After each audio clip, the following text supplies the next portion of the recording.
आंसू बहा रहा है। और हमारे हुक्मरान को चाहिए कि इस वक्त यकीनी बात है इसका एक ही हल है, चाहे वो मकबूजा कश्मीर हो या फ़लस्तीन हो।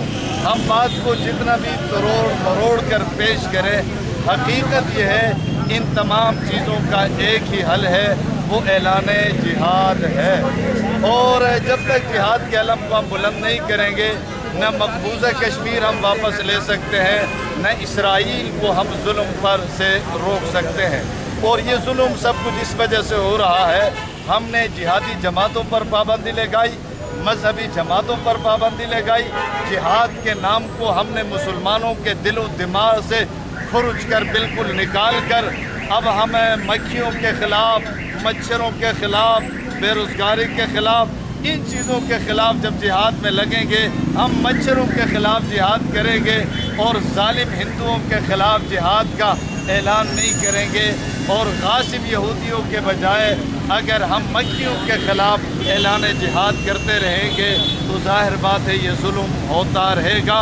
हुक्मरानों को चाहिए इस वक्त वो गैरत का मुजाहरा करें। और हमें पता है कि वो तुर्की के तरह वो मैदान में नहीं आ सकते हैं और वो जिहाद का ऐलान नहीं कर सकते हैं।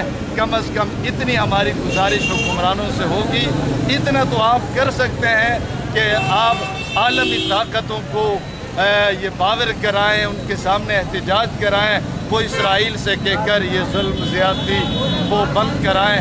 ये बात हम कर सकते हैं हुक्मरानों से, हुक्मरान ये कर भी सकते हैं। दूसरा ये है कि जितने भी इस्लामी ममालिक हैं उनके सरबराहान का इजलास बुलाना चाहिए।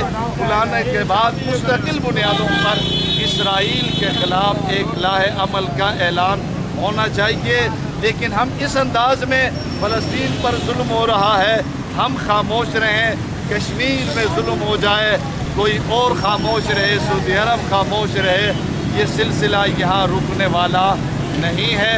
इसलिए हुक्मरानों की खुसूसन हुकूमत पाकिस्तान की ये ज़िम्मेदारी है और उन पर फ़र्ज़ है, क्योंकि हम एटमी ताकत हैं, तमाम मुसलमानों की निगाहें और नज़रें हम पर हैं और बातिल भी कम अज़ कम एटमी पावर होने की वजह से उनके यहाँ भी हमारी एक हैसियत है। तो हमारे हुक्मरानों को इस हवाले से भरपूर किरदार अदा करना चाहिए।